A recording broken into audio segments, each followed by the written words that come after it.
My billionaire grandpa saw me walking while holding my newborn baby and said, "Walking in this cold weather? Why aren't you driving the Mercedes-Benz I gave you?" I answered, "I only have a used bicycle. My sister is the one with the Benz." He said, "I'll fix this tonight." Then the police came. "Why won't you ride the Mercedes-Benz I gave you?" The voice carried a severity sharp enough to slice through even the frozen winter air. The owner of that voice was my grandfather. The rear window of his car slid open, and he stared straight at me. The formula milk for my son Ethan was almost gone. That was the only reason I was standing outside in the bitter cold, clutching the handle of a second-hand bicycle that had gone flat the moment I left the house. With Ethan strapped tightly to my chest in an old baby carrier, I walked on while he silently watched me. My husband was overseas serving as a U.S. military soldier. During that time, I was living at my parents' house where my parents and younger sister stayed. But that place was never truly mine. My independence was systematically stripped away, and everything from how I raised my son to every single action I took was placed under my family's control. The most cruel symbol of that domination was the car. It was a silver Mercedes-Benz my grandfather had given me to celebrate both my marriage and Ethan's birth.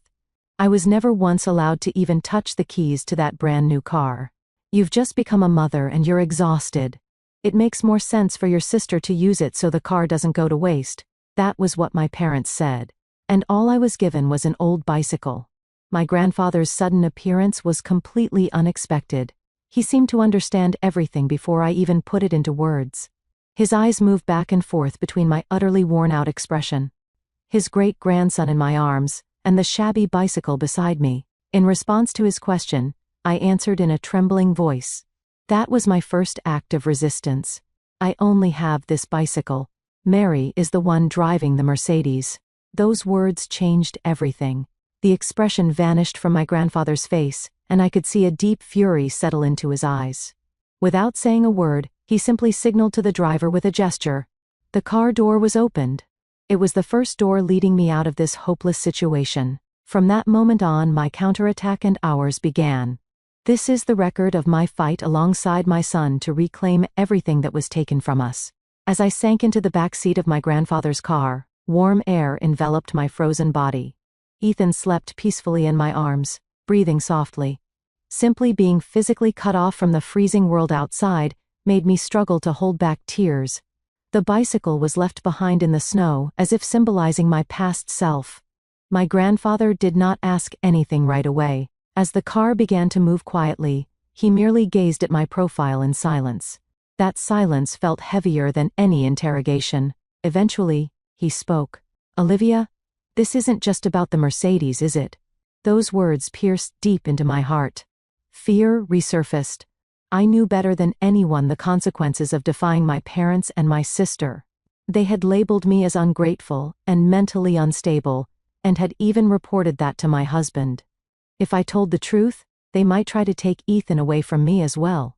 But my grandfather's eyes seemed to see straight through my hesitation. His gaze shifted to Ethan in my arms. That tiny presence gave me the final courage I needed. This child's future must never be ruled by that house. "Grandpa, this is not merely a family issue. This is a crime." I said it not in a trembling voice, but in a calm, steady, and unwavering tone. I relayed only the facts, concisely and without embellishment. The Mercedes that had been taken from me, the mail that was being managed without my consent, and the series of suspicious withdrawals from my personal bank account that I had maintained since before I was married. I had been told that since I was still recovering poorly after childbirth, my mother would handle shopping and daily errands, and so I had entrusted her with my card, but the amounts being withdrawn were far too large to be considered normal living expenses. As I spoke, my voice gradually regained its strength. Each individual fact forced me to recognize just how abnormal my situation truly was. My grandfather listened silently until the very end. When I finished speaking, he said just one thing to the driver: "Head to the police station." His voice was as cold as ice, filled with an unshakable resolve. "Grandpa, please wait." I found myself shouting before I could stop. Wouldn't be too much. What would happen to, no matter what they had done to me? The fear of accusing my own blood-related family took control of me. My grandfather firmly grasped my hand. "Olivia, listen carefully. They are using the word family as a shield while stealing the future of you and Ethan. This is no longer a family matter. As you yourself just said, it is a clear and undeniable crime. And you can rest assured from this very moment on, you and Ethan are under my protection. Those words were exactly what I had longed to hear for so long. Yet what no one had ever said to me. All right. Let's go to the police. I should also hire a lawyer and fight them then. Please, won't you help me? It was not a plea. It was a declaration of my resolve addressed to a partner who would fight alongside me. My grandfather looked at me in surprise, and then a proud smile slowly formed at the corner of his mouth. That's my granddaughter. Of course, I will use every means at my disposal. The moment I heard those words, something that had been tightly wound inside me finally snapped, and a single tear traced its way down my cheek. It was the final tear of weakness I would shed in this story, and at the same time, the first tear of our counterattack. Never before had a place like a police station felt so intimidating. If my grandfather had not been beside me, I might have turned back at the entrance. When the car stopped in the parking lot, my grandfather told me, "Wait here for a moment," and made a single brief call on his smartphone. His profile bore the face of a cold, ruthless negotiator, the same man who had become a billionaire in the business world. "Olivia, there is nothing to fear. The person I just spoke with on the phone is your lawyer. He will support all of our actions from the legal side." Those words gave me a sense of reassurance as if I had been handed an invisible shield. We entered the building, briefly explained the situation at the reception desk, and were immediately shown to a private room. The officer who handled our case was a seasoned female police officer. Her eyes carried a somewhat procedural tone, as though she were dealing with just another ordinary domestic dispute. "So, can you tell me what happened?" Prompted by her words, I began to speak. At first, my voice trembled. I was about to accuse my own parents and sister of being criminals. That reality tightened my throat with guilt. But the weight of Ethan in my arms compelled me to keep talking. I had to protect this child's future. As I moved from the story of the Mercedes-Benz to a detailed explanation of the suspicious flow of money from my bank account, the procedural look vanished from her face. She began moving her pen faster, occasionally firing sharp questions at me. "Did your parents give you any explanation for those withdrawals?" "They only said it was for the family's living expenses." "Were you personally given enough money to cover your own living costs?" "No. I was always told there wasn't enough." My grandfather, who had been listening to the exchange, quietly interjected, "Officer, that is not the only issue. I gifted my granddaughter a trust fund of $150,000 for her and her child's future. The documents should have been sent to her as well. Olivia, what happened to that money?" At my grandfather's words, I slowly shook my head. "What? I have never seen that kind of money, or any documents like that.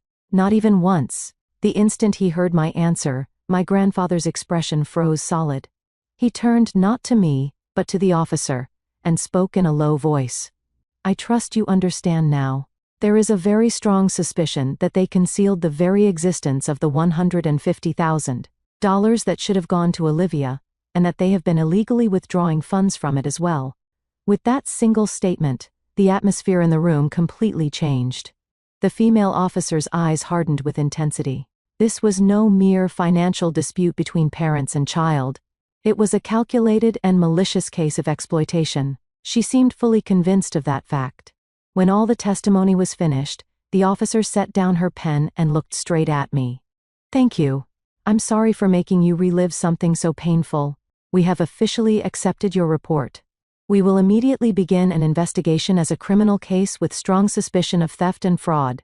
Those words meant that the immense power of the law had finally taken my side. When we left the police station, the sky had already begun to darken. We got into my grandfather's car and headed toward his estate. It was in a completely opposite direction from the house where my parents lived. "Grandpa, what will happen from now on?" My voice trembled with anxiety. "We will act in accordance with the law. That is all." My grandfather's answer was concise. Yet within those few words was a weight that suggested he had anticipated every possible outcome. "The lawyer will come to see you first thing tomorrow morning. And there will be one more person as well, a forensic accountant who specializes in financial crimes. He will thoroughly trace the flow of money, We will uncover everything they took. Every last cent. There was no longer any hint of comfort in his words. They were a powerful declaration, spoken by a commander preparing for the war ahead. Before long, the car passed through the gates of my grandfather's estate, a place I had visited many times as a child. It was a safe haven for my memories, filled with the warmth of a fireplace and the scent of old books.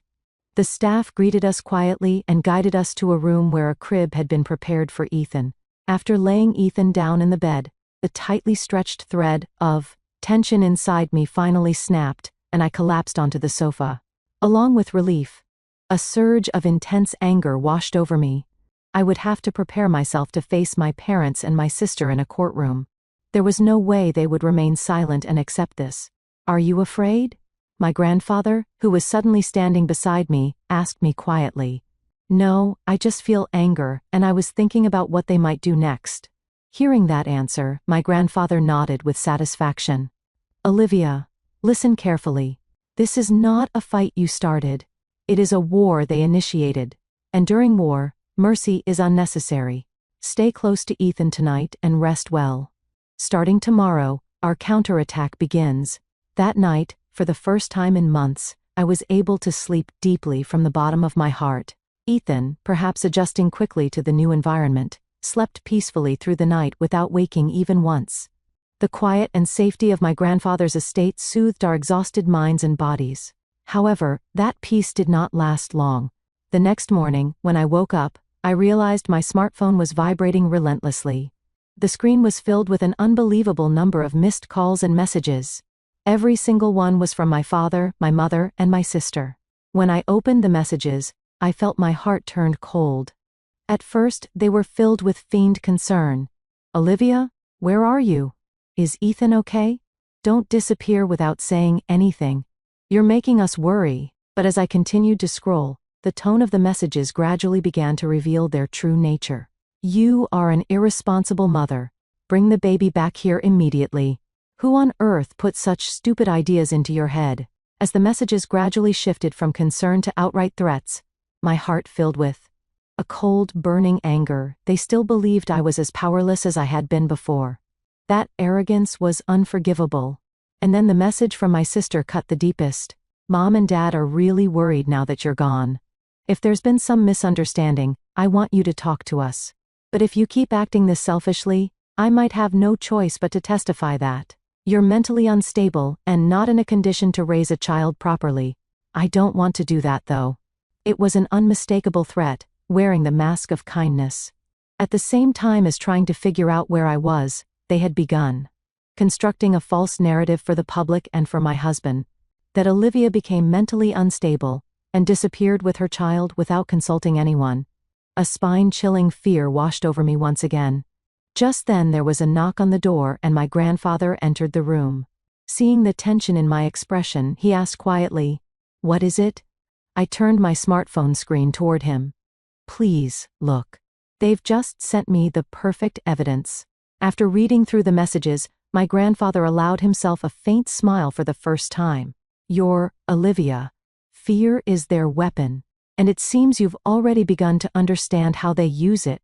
As his words helped me regain a small measure of calm, the two men who had been promised arrived at the estate right on schedule. One was the lawyer my grandfather had described as the best in America, Mr. Thompson. The other was a forensic accountant specializing in financial crimes, Mr. Caldwell. They were the professional team assembled for the battle that was about to begin. Attorney Thompson was a man with sharp eyes, every bit the image of a brilliant legal mind. He first read through all the messages my parents had sent to my smartphone, then nodded quietly. "This is a textbook case of coercive control. They instill guilt in the victim and drive her into psychological distress. It's behavior the courts despise the most. They don't even realize they're digging their own graves." Next, Mr. Caldwell took a seat in front of me. True to his profession as a numbers expert, he began asking questions, in an extremely neutral business-like tone, stripped of emotion. "Miss Olivia, regarding the bank account your parents were managing, do you recall ever signing a power of attorney, or any document delegating access rights?" "No, not once." "And the $150,000 trust fund your grandfather gifted to you? Same situation, correct?" Yes. I wasn't even told that it existed.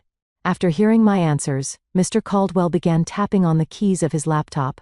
We have already obtained court orders compelling full disclosure from all relevant financial institutions. We will trace every single flow of money down to the last cent.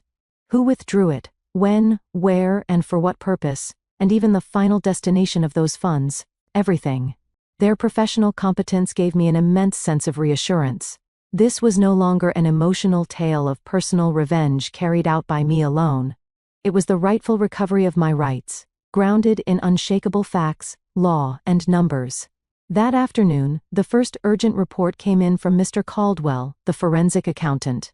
Olivia, please listen carefully and try not to be shocked. From both your personal bank account and the trust fund you were never informed. About nearly $80,000 has been illegally withdrawn in total. We have confirmed expenditures for renovations to your parents' house, purchases of luxury brand items for your sister, and even payment for a cruise on a luxury liner. I caught my breath. My mother had said it was only for shopping for Ethan and daily food expenses. The lie, and the sheer scale of their greed hidden beneath it, made something deep inside me burn with rage. The figure $80,000 was so heavy it almost lost its sense of reality in my mind. It was not merely a financial loss. It was complete betrayal by my family and a desecration of my son's future and mine. My body trembled with anger, and no tears would even come. Mr. Thompson listened calmly to Mr. Caldwell's report, but a clear spark of anger burned in his eyes. Olivia, calling this theft or fraud alone would be far too mild. This constitutes breach of fiduciary duty, financial fraud, and multiple felony-level offenses. These are extremely malicious criminal acts. In parallel with pursuing civil damages, we will also consider filing a criminal complaint with the district attorney's office. Criminal charges? The words stole my breath away. It meant there was a real possibility of sending my own parents and sister to prison. For a brief moment, hesitation crossed my mind. But when I thought of what they had done, it was the consequence they deserved. They had tried to take everything from me, fully prepared to face the legal consequences. That evening, the situation escalated even further. The intercom at my grandfather's estate rang. On the monitor appeared the faces of my parents and my sister. Somehow, they had finally managed to track down this place. Olivia, we know you're in there. Come, at once. My father's furious shout echoed through the intercom. My mother put on a performance of collapsing into tears while my sister hung her head like a tragic heroine. What I felt as I watched their farcical act was not fear but contempt. My grandfather instructed a staff member to call the police at almost the exact same moment that I took out my smartphone and began recording video. "Grandpa, please watch," I said calmly, continuing to record. Just as Attorney Thompson predicted, they came here and created irrefutable evidence of harassment and stalking with their own hands. Watching my words and actions, my grandfather placed a hand on my shoulder with a proud expression, and spoke quietly. "Yes, exactly. Olivia, you'll be all right now." It did not take long before the police arrived, issued a strict warning to my parents and sister, and ordered them never to approach this property again. After they were turned away by the police, I immediately sent the recorded video to Attorney Thompson. "Grandpa, how did they know I was here?" My grandfather gazed into the flames of the fireplace and answered calmly. "They did not know, most likely. Rather, they panicked and concluded that this was the only place you could possibly go." He continued, "If there is anyone who could give you the power to escape their control, it is me alone.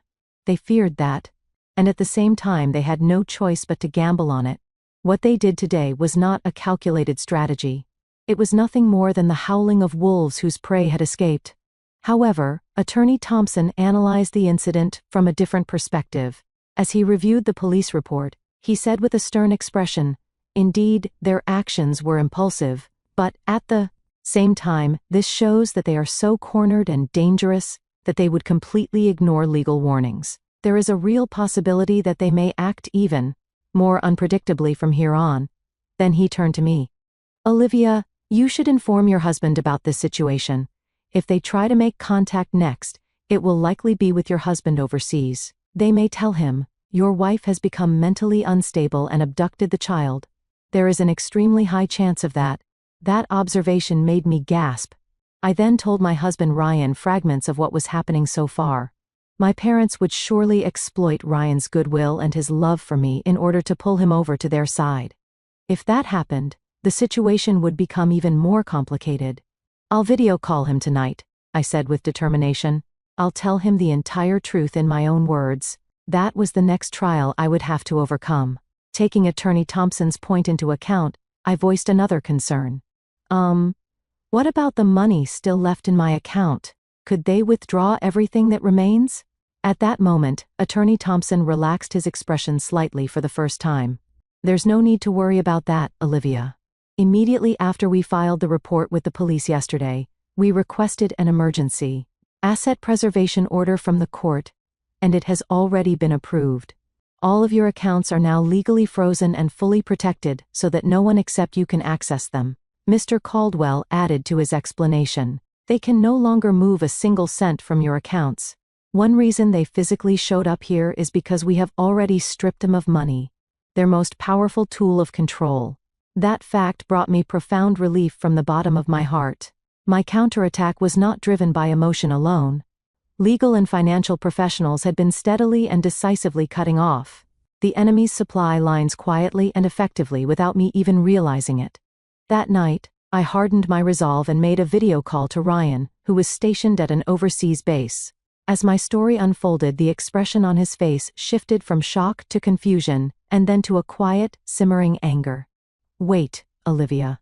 Ryan hesitated once, visibly conflicted. Your mother told me you were just a little unstable from postpartum exhaustion. Ryan. Listen.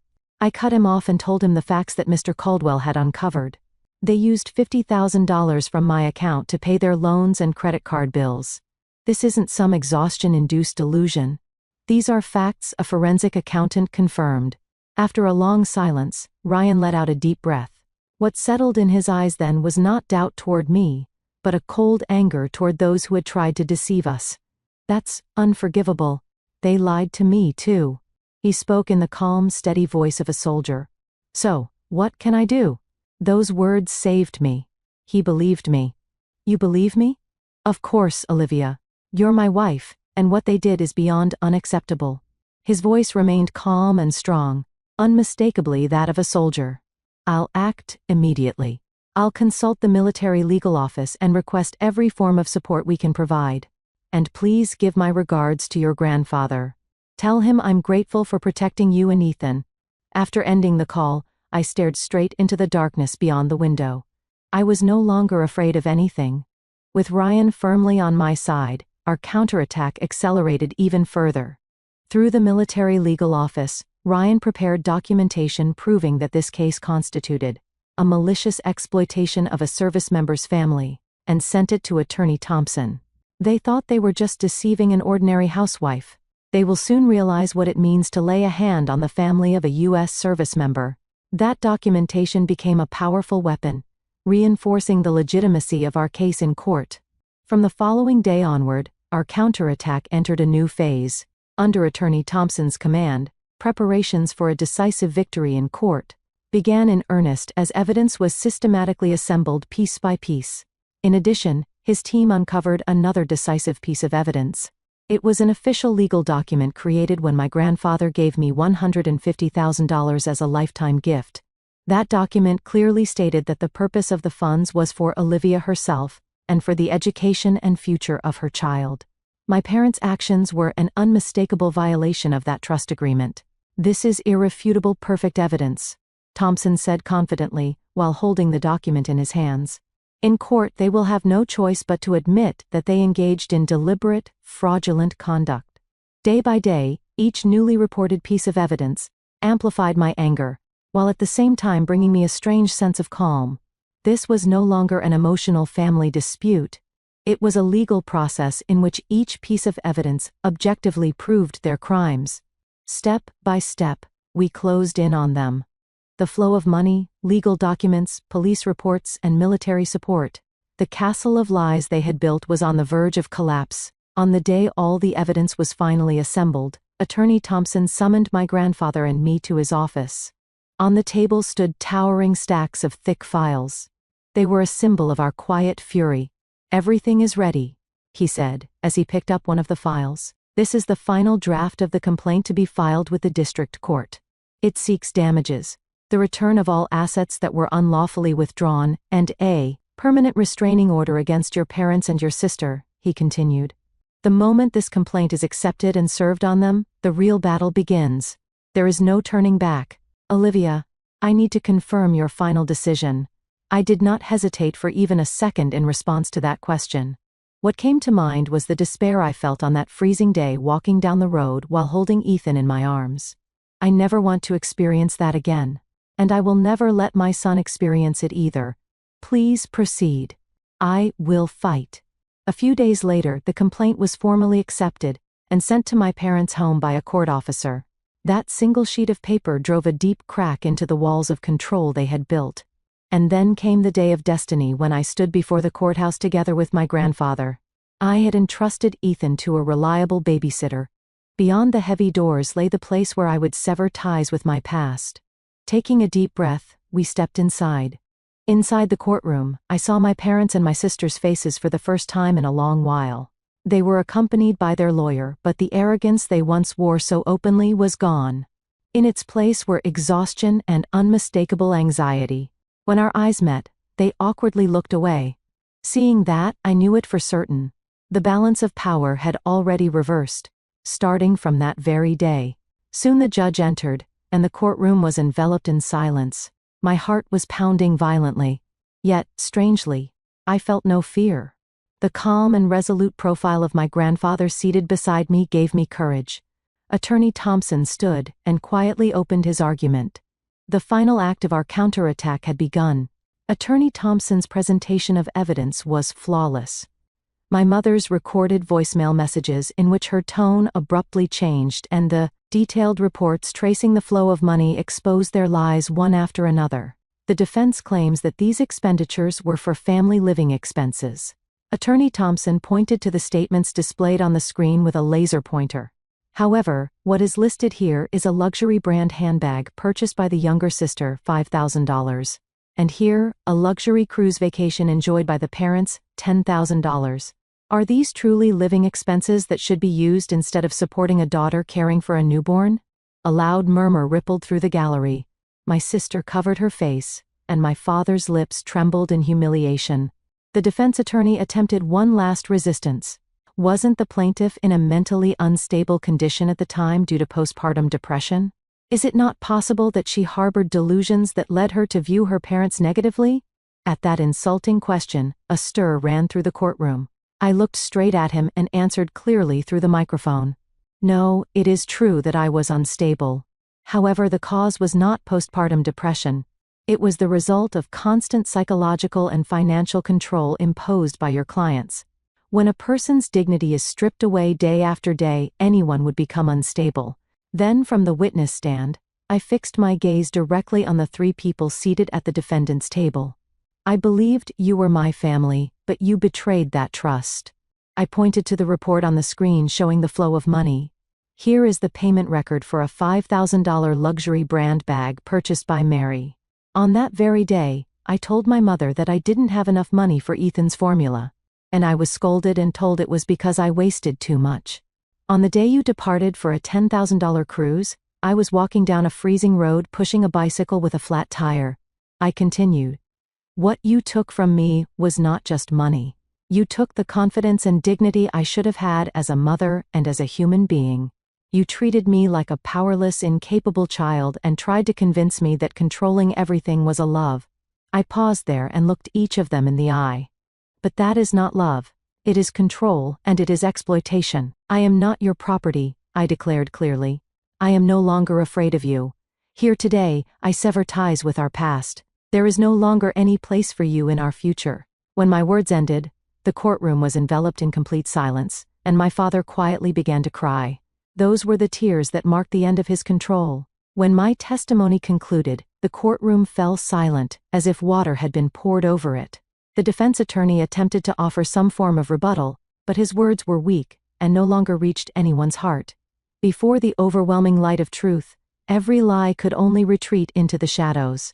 With all proceedings concluded, the judge quietly opened his mouth. His voice was solemn and devoid of any emotion. After reviewing all evidence presented, this court renders the following judgment. The judge first addressed the flow of money. The court finds it clear that the defendants unlawfully withdrew a total of nearly $80,000 from the plaintiff's accounts and used it for their own purposes. Accordingly, the defendants are ordered to compensate the plaintiff for the full amount unlawfully withdrawn together with applicable interest for delay. Next, the Mercedes-Benz. The court also finds that the defendants unlawfully possessed the vehicle gifted to the plaintiff by her grandfather. The vehicle shall be returned to the plaintiff immediately. Finally, the judge fixed my parents and my sister with a stern gaze. The most serious issue is the psychological and financial domestic abuse the defendants inflicted upon the plaintiff.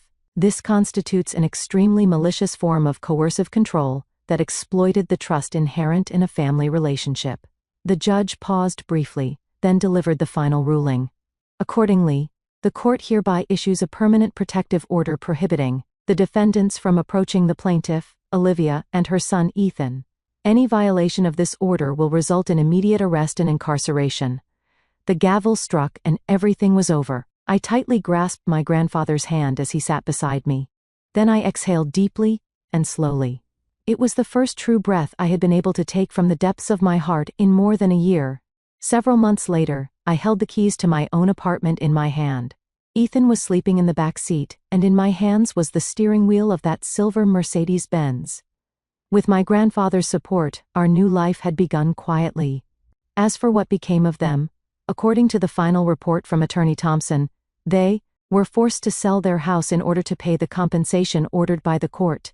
Mary, stripped of the Mercedes by court order, could no longer maintain her former luxurious lifestyle. Their reputation within the local community collapsed, and their former friends all distanced themselves, cutting off those relationships completely.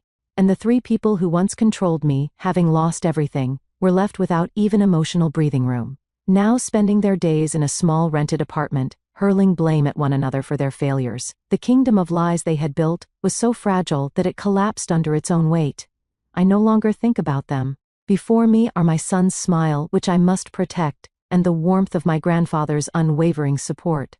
Never again will their shadow fall across our future. The fight is over.